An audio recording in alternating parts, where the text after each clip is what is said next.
Coba bayangkan sebuah mesin. Selama puluhan tahun, mesin utama ekonomi Indonesia berpusat di satu pulau, Jawa. Tapi hari ini, di tahun 2026, kita sedang menyaksikan mesin yang lainnya yang mulai menderu kencang. Mesin itu bukan hanya Sumatera atau Kalimantan, tapi di Sulawesi. Banyak orang bicara soal IKN di Kalimantan, tapi ada satu narasi besar yang sering luput dari radar publik, bahwa logistik hub, industrial hub, dan center of gravity perdagangan Indonesia Timur sedang dibangun secara masif di Sulawesi. Hari ini, kita tidak akan bicara kulit luarnya saja.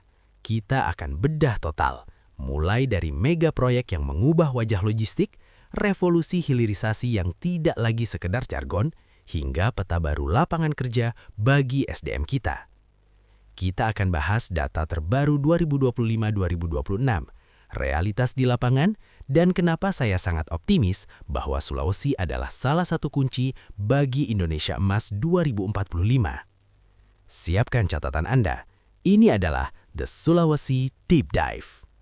Mari kita mulai dengan pertanyaan sederhana. Kenapa Sulawesi? Lihat peta Asia Pasifik. Sulawesi berada tepat di jantungnya.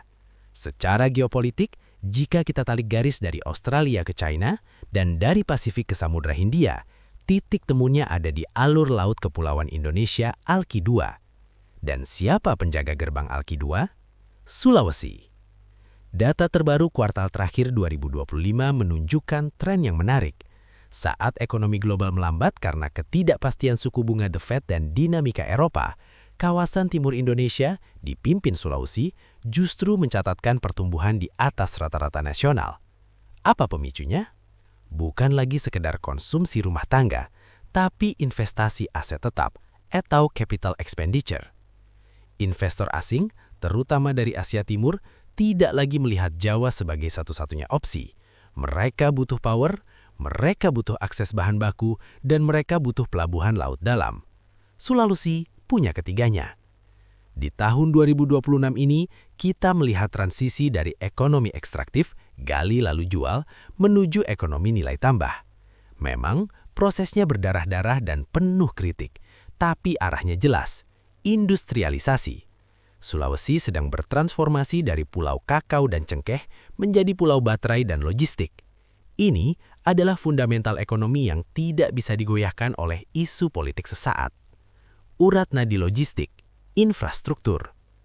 Kita masuk ke pembahasan teknis, tapi saya jamin ini tidak membosankan, karena infrastruktur adalah cerita tentang bagaimana barang di piring makan Anda bisa lebih murah.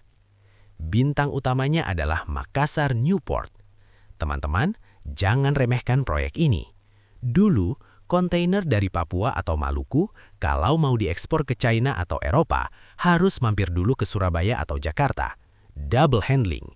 Biaya logistik kita jadi salah satu yang termahal di ASEAN. Dengan beroperasinya MNP secara full capacity, rute itu dipangkas. Makassar menjadi international hub. Kapal raksasa Post-Panamax bisa sandar langsung. Ini bukan cuma soal pelabuhan, ini soal kedaulatan logistik. Artinya apa?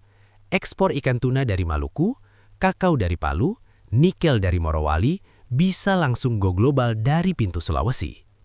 Lalu, tengok kereta api Trans Sulawesi. Jalur Makassar Parepare yang sudah operasional bukan sekedar kereta wisata. Ini adalah tulang punggung angkutan logistik semen dan komoditas. Visi jangka panjangnya gila, menyambungkan Makassar sampai Manado sejauh 2.000 km.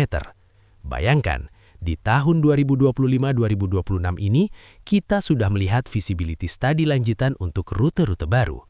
Ini akan mematikan ketergantungan kita pada truk-truk odol yang merusak jalan. Dan jangan lupa, tol. Manado Outer Ring Road 4 fase 4 yang dikebut pengerjaannya di 2025, serta rencana koneksi tol Maminasata. Ini adalah urat nadi yang memastikan aliran darah ekonomi tidak tersumbat. Analisis saya, infrastruktur di Sulawesi sudah lulus dari fase perintis, sekarang masuk fase konektivitas. Tantangannya bukan lagi bisa bangun atau tidak, tapi seberapa cepat kita bisa mengintegrasikan pelabuhan dengan kawasan industri.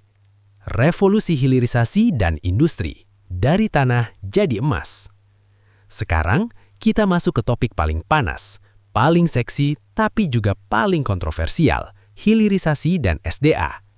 Dunia butuh nikel, dan Sulawesi duduk di atas cadangan nikel terbesar di dunia.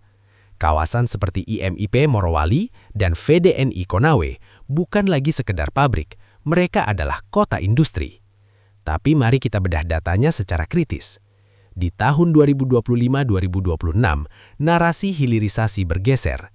Kalau dulu fokusnya hanya NPI untuk baja tahan karat, sekarang tekanannya adalah MHP dan prekursor baterai EV. Kenapa ini penting?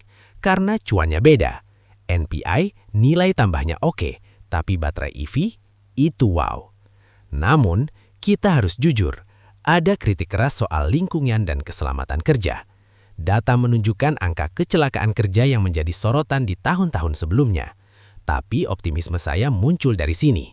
Pemerintah dan industri mulai sadar bahwa pasar global, Eropa dan Amerika, menuntut green nickel. Jika nikel Sulawesi diproduksi dengan energi kotor, Tesla dan kawan-kawannya tidak mau beli. Maka di 2026 ini, kita melihat tren investasi baru ke arah smelter yang lebih ramah lingkungan, penggunaan gas LNG, dan standar ESG yang lebih ketat. Ini peluang, bukan hambatan. Ini memaksa industri di Sulawesi untuk upgrade teknologi. Sulawesi bukan lagi tempat pembuangan teknologi usang, tapi menjadi laboratorium metalurgi canggih. Manusia di balik mesin, SDM dan lapangan kerja. Infrastruktur canggih, pabrik raksasa, semua itu rongsokan besi tua tanpa manusia yang menjalankannya. Bagaimana dengan SDM Sulawesi? Ada stigma lama, orang lokal cuma jadi kuli, tenaga ahli impor semua. Analisis saya, stigma itu perlahan runtuh, tapi PR-nya masih banyak. Kabar baiknya di awal 2026 ini, kita melihat inisiatif konkret seperti Sekolah Garuda di Sulawesi Tenggara dan revitalisasi politeknik-politeknik vokasi di Sulawesi Selatan.